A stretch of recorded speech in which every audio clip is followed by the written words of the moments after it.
오늘 이 본문 4편, 시편 4편은 다윗의 시입니다. 다윗은 이 짧은 시편에서 잠자리에 대한 언급을 2번 하고 있습니다. 첫 번째 언급은 4절에 나옵니다. 4절을 보실까요? 너희는 떨며 범죄하지 말지어다. 자리에 누워 심중에 말하고 잠잠할지어다. 잠자리에 누워서 잠자리에 들 때 자기 자신을 살피고 자기 자신을 반성해라, 이런 얘기입니다. 앞에 보면 너희는 떨며 범죄하지 말지어다. 떤다는 말과 범죄하다는 말이 연결되어 있는 모습을 볼 수 있습니다. 그래서 이게 무슨 말인가 하고 히브리어 원어를 대조해 봤더니 여기 떨다라는 말은 히브리어의 분노하다는 뜻입니다. 다윗은 지금 분노하고 있습니다. 그 분노는 원수 갚으려고 하고 보복하려고 하고 죄를 짓는 곳으로 이끕니다. 아마도 이 다윗을 이렇게 분노하게 한 사람들, 그 원인은 2절에 나오는 인생들과 관련이 있는 듯합니다. 2절 보시겠습니다. 인생들아, 어느 때까지 나의 영광을 받고 욕되게 하며 헛된 일을 좋아하고 거짓을 구하려는가? 이 인생들은 보통 사람들이 아니라 아주 지체 높은 사람들입니다. 그런데 이 지체 높은 사람들이 겸손한 사람이 아니라 아주 교만한 사람, 하나님을 무시하는 사람, 헛된 일을 추구하며 온갖 음모를 가지고 사람들을 고통스럽게 하는 거짓을 도모하는 사람들. 다윗은 지금 그런 사람들로 인해서 폭행을 당하고 음모를 당하고 있습니다. 말하자면 억울한 고난을 당하는 거죠. 그 억울한 고난을 당하면서 그것으로 인해서 다윗은 지금 분노가 일어나고 있습니다. 여러분, 우리가 잠자리에서 가장 중요한 것이 마음의 평안인데 마음의 분노가 일어난다면 어떻게 되겠습니까? 잠자리에 들 수 없습니다. 밤새도록 밤을 뒤척이면서 지새게 되겠죠. 그리고 악한 생각을 하고 보복하고 원수 같고 미워하고 오늘날 같으면 당장에 전화하고 쫓아가고 난리를 치겠죠. 근데 여러분, 우리가 다윗의 생애를 여러분이 성경에서 잘 아십니다. 다윗의 생애를 생각해 보면 정말 분노할 일들, 그런 일들이 수도 없이 많이 다윗은 겪습니다. 그러면서 아마 그는 분노를 다스리는 비법을 터득한 것 같습니다. 그래서 그는 이렇게 말합니다. 밤새워 뒤척이면서 분노 때문에 힘들어하면서 뒤척이는 대신에 그는 잠자리 들면서 모든 것을 하나님께 다 맡기고 원수 갚는 거 그것을 다 하나님께 맡기고 오히려 자기 자신이 자신을 살피고 반성하고 회개하는 데 집중했습니다. 여러분, 여기 4절을 다시 한번 보시겠습니까? 4절을 다 같이 읽겠습니다. 시작. 너희는 떨며 범죄하지 말지어다. 자리에 누워 심중에 말하고 잠잠할. 여기 떤다는 말은 분노하다는 말이고 그 분노는 범죄와 연결되어 있습니다. 그래서 이게 분노하며 떨며 범죄하지 말지어다. 너희는 누워서 심중에 말하고 자기 자신을 살피고 반성해라는 뜻이죠. 여러분, 이 4절을 읽으면 다윗이 지금 누구에게 그렇게 권면하는 것처럼 들립니다. 근데 사실은 자기 자신을 향해서 타이르는 말이에요. 두 번째 잠자리 언급은 8절에 나옵니다. 8절 보시겠습니까? 다 같이 읽겠습니다. 시작. 내가 평안히 눕고 자기도 하리니. 여기 보니까 다윗이 평안히 눕고 평안히 잠을 자요. 환경이 좋아서, 여건이 좋아서, 팔자가 좋아서 그런 것이 아닙니다. 그는 많은 원수들이 있고 그를 음모에 빠뜨리고 그를 공격하는 일들이 수도 없이 많고 염려와 걱정거리가 많이 있었습니다. 그런데도 평안히 눕고 잔다는 겁니다. 누구 때문입니까? 나를 안전하게 살게 하시는 하나님. 여러분, 다윗이 이렇게 잠자리에 평안히 들 수 있었던 이유는 환경 때문이 아니라 진정한 안전지대가 어디인지를 알았기 때문입니다. 여러분, 다윗의 일생을 살펴보면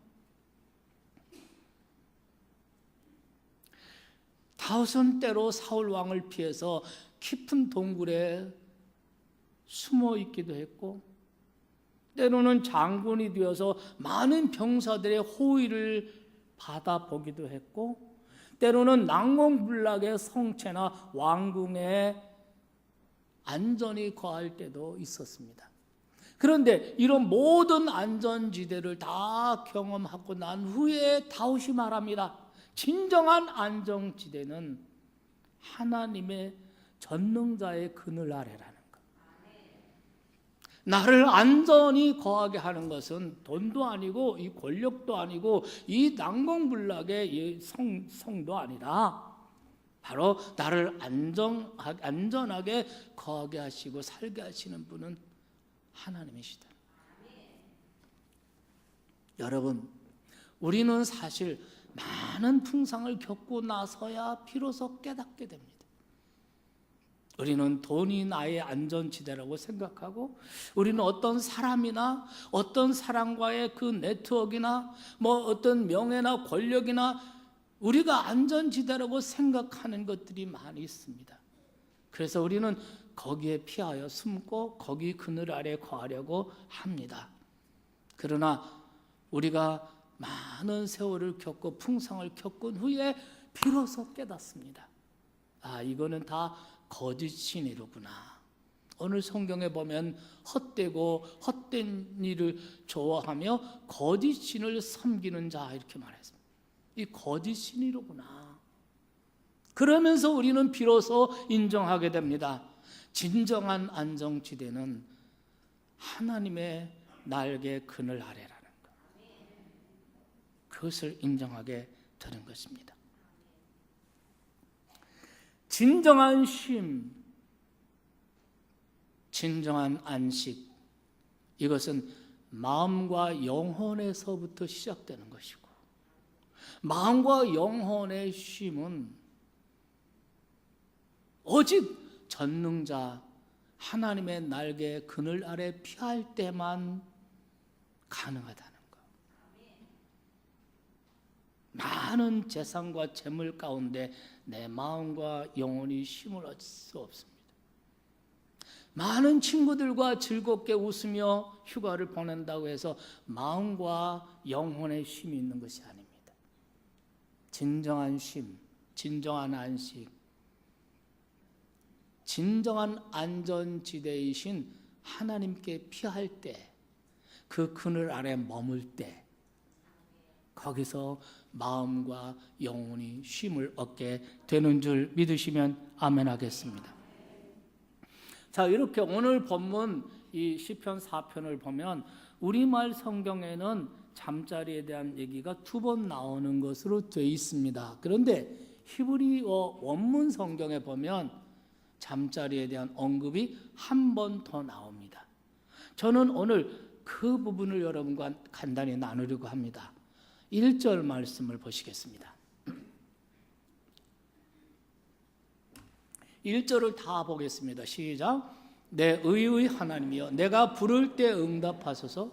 내가 곤란 중에 나를 너그럽게 하셨사오니 내게 은혜를 베푸사 나의 기도를 들으소서. 여기 줄친 부분만 한번 읽어주시겠어요? 줄친 부분. 자, 다시 본문 성경 열어주세요. 본문 성경. 네, 1절 다 같이 읽어 시작.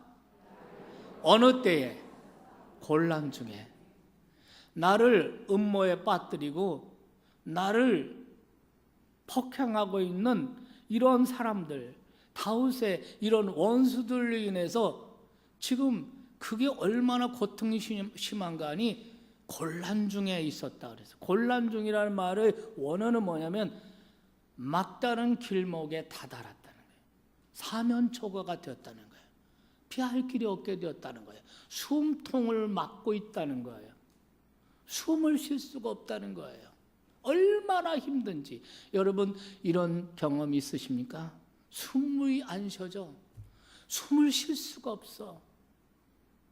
그것이 바로 뭐냐면 곤란 중에 이런 뜻이에요. 하나님께서는 곤란 중에, 다윗이 곤란 중에 있을 때, 막다른 길목에 있을 때 하나님께서 그를 너그럽게 대하셨다.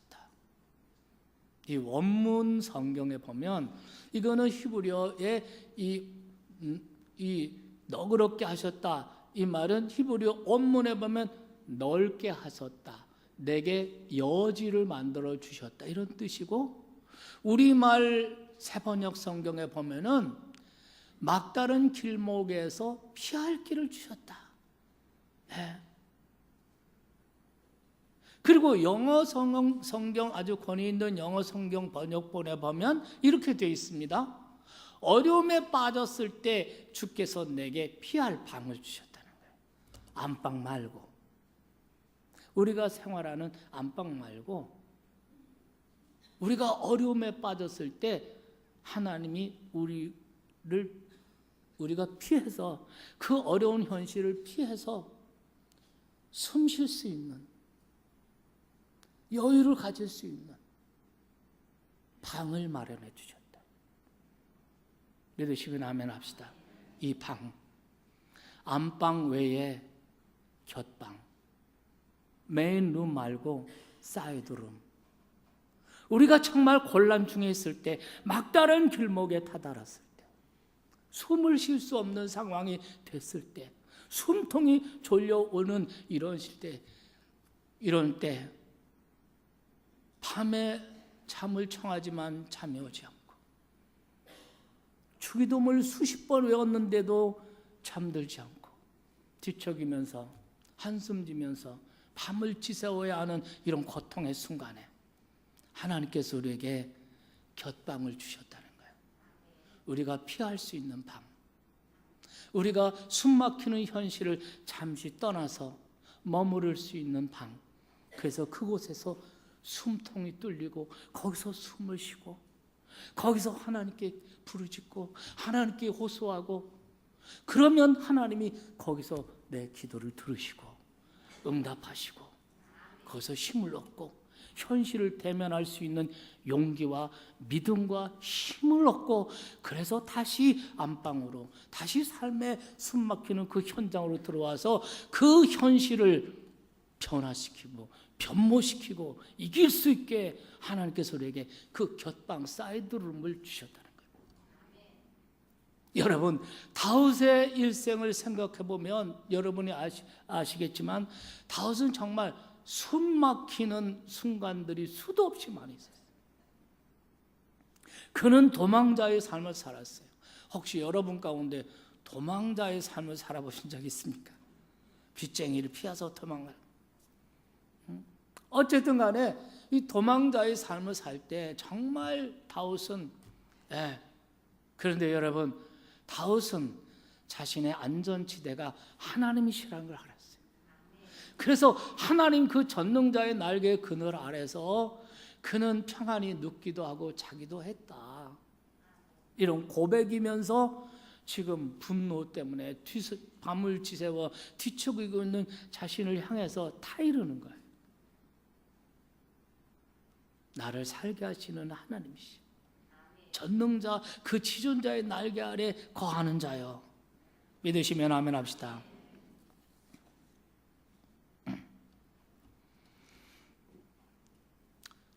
지난번 독일에서 2주간을 지나는데 제 아들 김성은 목사의 집에서 지냈습니다. 낮에는 너무 좋았어요. 아이들, 이 할아버지가 손자 손녀들하고 노는 것처럼 세상에 재미있고 행복한 것이 또 있을까 이런 생각이 드는데, 정말 밤이 되면 아이들 이제 잠자고, 그러면 그 뭐 내 집도 아닌 그 조그만 아파트에서 정말, 그런데 이게 시차가 있으니까 이게 새벽 1시, 2시면 자동 깨는 거예요.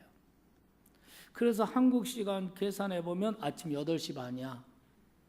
그러니까 이제 자동으로 깬 거예요. 그래가지고 아무리 다시 잠을 자려고 하고 또 눈을 감고 양 한 마리, 장 두 마리 뭐 주기도문을 수십 번 해도 잠이 안 오는 거예요. 근데 옆에 계신 제 아내분께서는 너무나 맛있게 잠을 자는데 그때 느낀 게 또 뭐 결국 혼자구나. 그래서 이럴 바에 차라리 거실로 나가서 뭐 책이라도 좀 읽자. 그리고 나가서 좁은 방 이곳저곳 어디에 좀 편히 앉아서 책이라도 읽을까 봤더니 편히 앉아서 불 켜놓고 책 읽을 환경이 아니에요. 왜냐하면 아이들 자는 그 방이 전부 다 유리로 된, 불투명하지만 유리로 된 문들이야. 그러니까 거실에 식탁에다가 불을 켜놓으면 뭐 다 환해지는 거니까. 그러다가 다시 결국 침실로 들어왔어요. 좁은 방에 들어와서 그때 그런 생각을 했어요. 이 침실 옆에 다른 그 사이드룸, 이 겹방이 하나 있었으면 얼마나 좋을까. 거기 가서 불 켜놓고 책도 읽고 기도도 하고 그러다가 음악도 듣고 그러다가 피곤해질 거 아닙니까?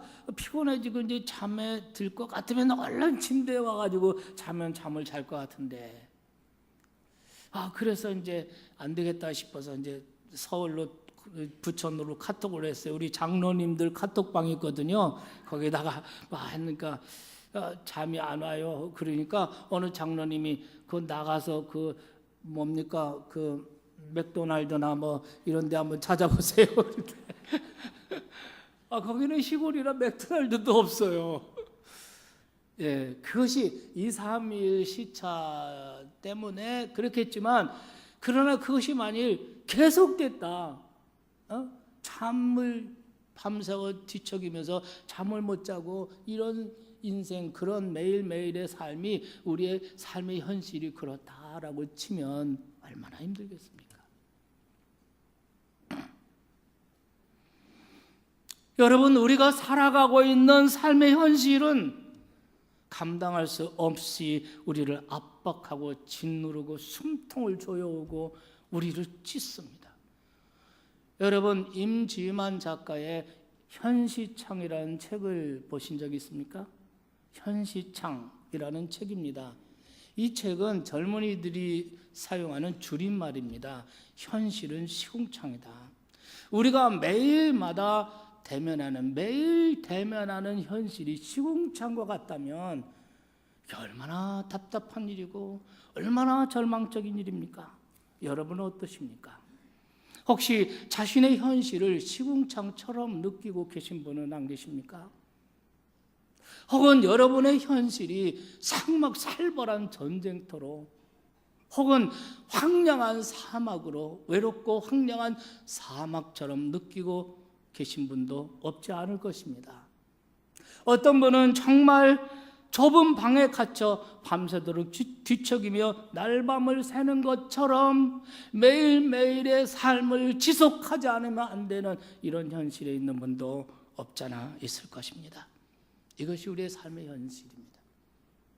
그 현시창에 보면 25가지의 정말 오늘 이 시대를 살아가는 청년들이 정말 숨통을 조여오고 절망적인 현실의 이야기들이 기록이 되어 있는 것을 볼 수 있습니다.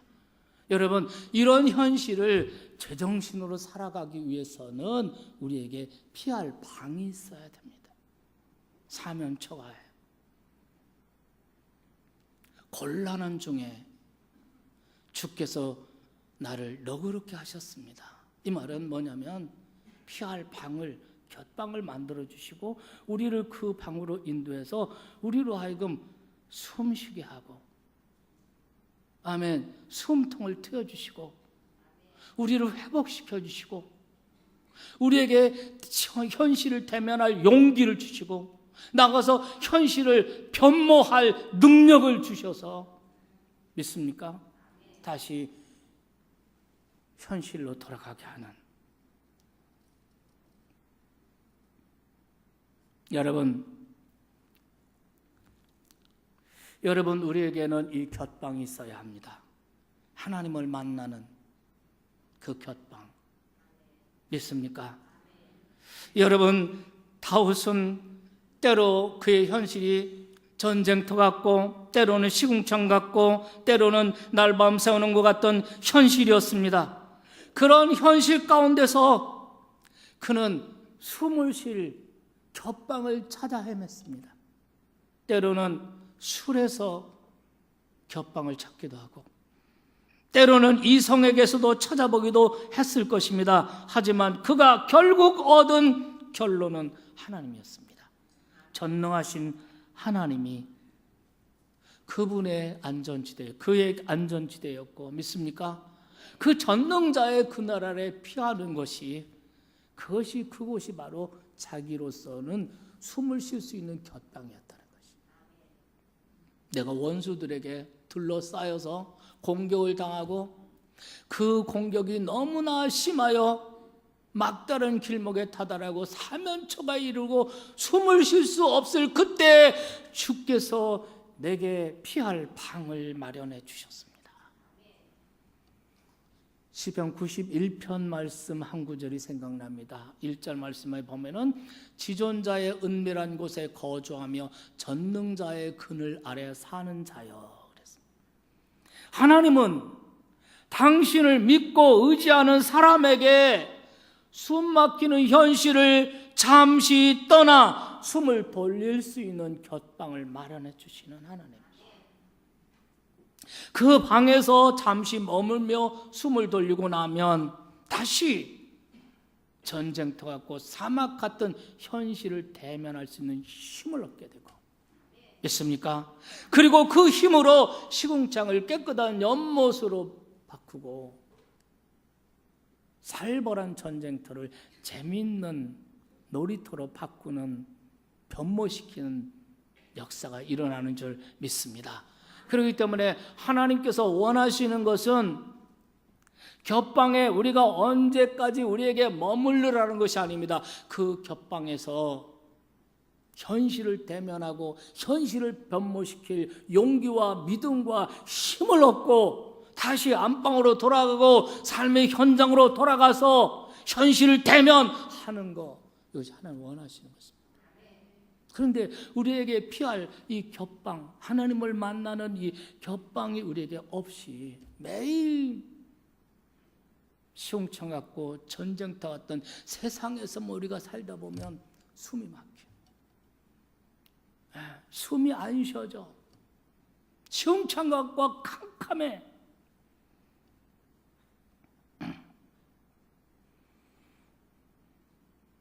여러분,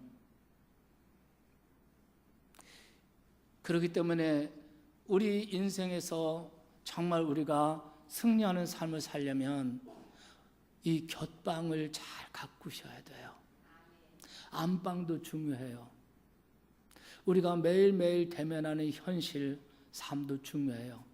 그런데 이 현실을 잠시 떠나서 하나님을 만나는 그 곁방이 우리에게 너무나 중요해요. 깨달으시면 아멘 합시다. 네. 그 곁방을 잘 가꿔야 합니다. 안방도 중요하지만 곁방도 중요해요. 현실도 중요하지만 현실을 잠시 떠나서 하나님께 나가 하나님의 날개 그늘 아래 머물며 하나님과 교제하는 시간 중요해요. 왜냐하면 그때 하나님이 나에게 새 힘을 주시고, 믿으시면 아멘 합시다. 흐려졌던 내 생각을 맑게 정리해 주시고, 흐트러졌던 마음을 추스리게 해주시고, 잦아들었던 소망과 확신이 새로워지게 하시고, 그래서 현실을 대면하게 하시고 나가서 현실을 변모시키는, 믿으시면 아멘 합시다.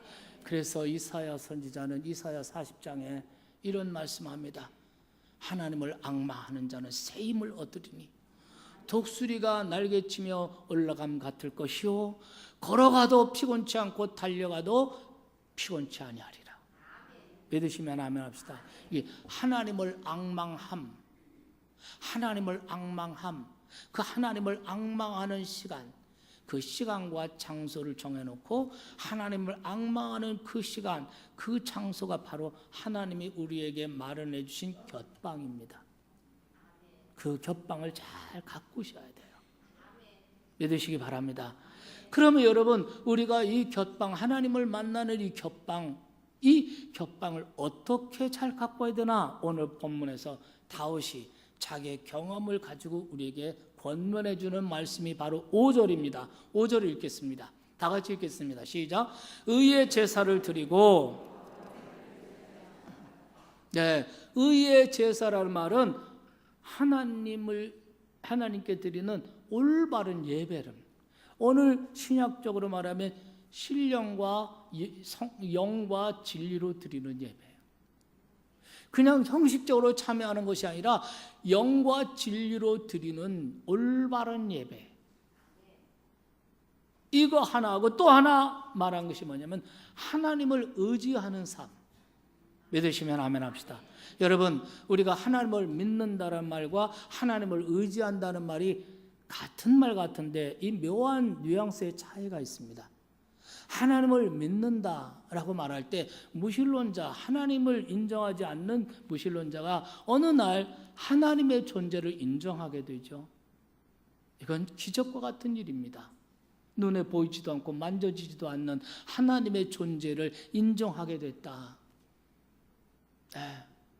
그러나 여러분, 이것보다 더 큰 기적은 뭐냐면 일상의 삶에서 그 하나님을 만나고 하나님과 교제하고 하나님을 의지하는 삶이에요.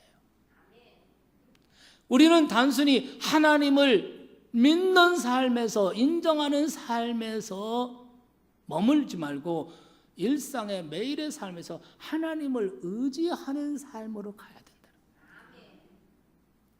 여러분, 우리가 이 겹방을 잘 가꾸는 것은 두 가지입니다. 올바른 예배, 또 하나는 의지하는 삶. 이 두 가지가 어떤 관계가 있나 잘 들어보세요. 우리가 영과 진리로 올바른 예배를 드릴 때 하나님을 의지하는 힘을 얻게 되고요. 거기서 하나님을 의지하는 믿음이 생기고요. 하나님을 의지하는 삶을 살아가는 사람이 올바른 예배를 드릴 수가 있어요. 그래서 다윗은 권면하는 것입니다. 의의 제사를 드리고 여호와를 의지하여라.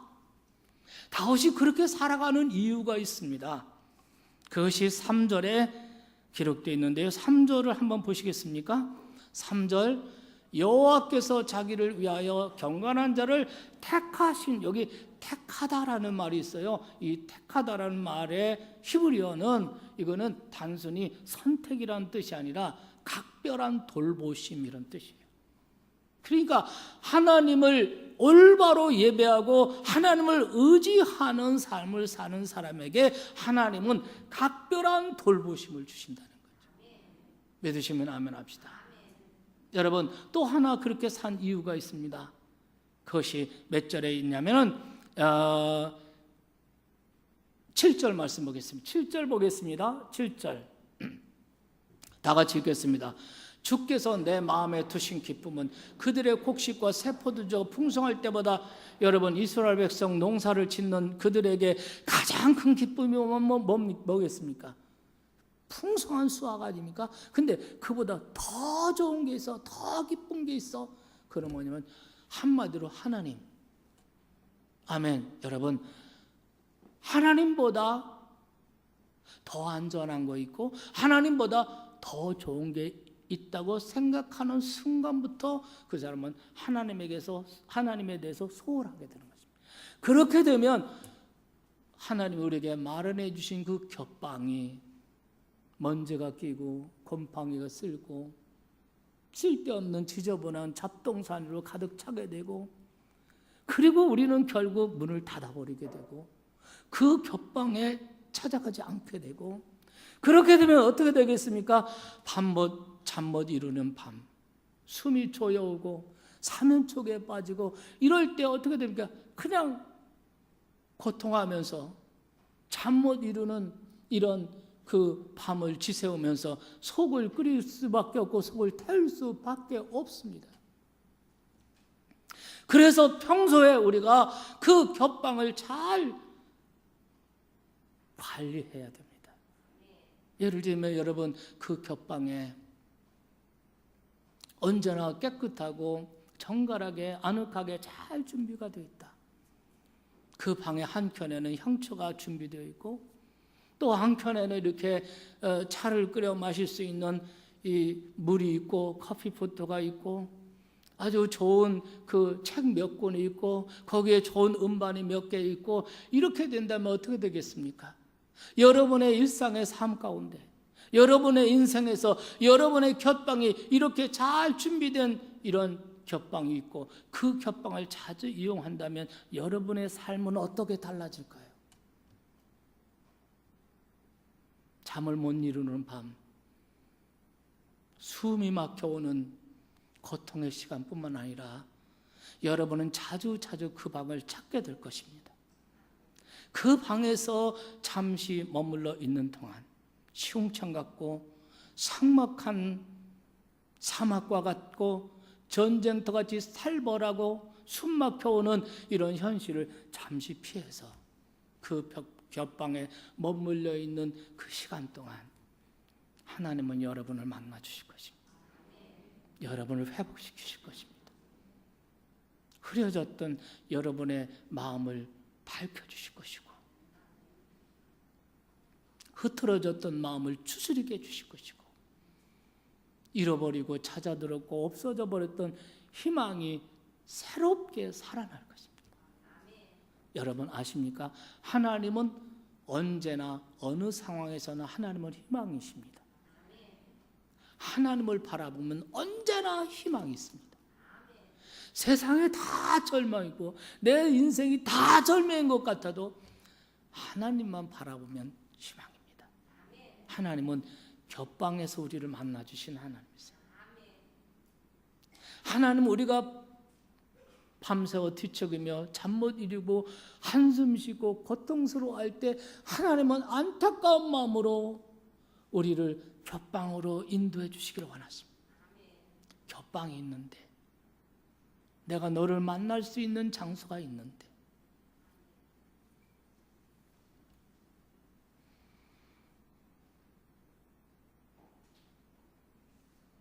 여러분 다윗의 일상은 정말 많은 염려, 고통, 문제 수없이 많이 있습니다. 목동으로 살 때도 군인으로 살 때도 이스라엘의 왕이 돼서 왕으로 살 때도 많은 그런 고통의 문제가 있습니다. 염려와 걱정거리로 가득했습니다. 현실은 언제나 그의 숨통을 조였습니다. 그런데 그런 모든 상황에서 오늘 본문에 평안히 눕고 자기도 하리니 그랬습니다. 어떻게 그럴 수 있을까? 그는 어떤 상황에서도 하나님을 만나는 그 겹방이 그에게 있었습니다. 그래서 거기 가서 하나님께 호소하고 하나님께 도와달라고 기도하고 있습니까? 때로는 거기서 목 놓아 울어보기도 하고 거기서 하나님 오늘 본문 보세요. 그때마다 하나님은 어김없이 하나님은 임재하셨고 어김없이 하나님은 응답하셨고 어김없이 하나님은 나의 숨통을 열어주셨다는 거예요. 내가 어려움을 당할 때 주께서 내게 피할 방을 마련해 주셨습니다. 그러하오니 하나님 응답하시옵소서. 하나님 축복해 주시옵소서. 할렐루야. 사랑하신 여러분에게 묻겠습니다. 여러분에게는 이 곁방이 있습니까? 때로는 시궁창 같고 때로는 전쟁터 같던 현실에서 숨막히는 현실에서 잠시 물러나 하나님의 임재 앞에서 자신을 돌아보고 마음과 영혼의 쉼을 얻게 해주는 곁방. 때로는 남의 눈을 피하여 목 놓아 울고 싶은 울게 해주는 울 수 있는 그런 곁방. 숨통을 조여대는 현실로부터 잠시 떠나 마음껏 심호흡하게 해주는 그 곁방. 여러분의 인생에는 이 곁방이 있습니까? 이 무더위 가운데 여러분이 오늘 이 예배의 자리에 와 있다는 사실은 여러분 모두에게 이 곁방이 있다는 것을 뜻하는 것입니다. 하나님을 믿고 의지하는 사람이면 누구에게나 그 곁방이 마련되어 있는 것입니다.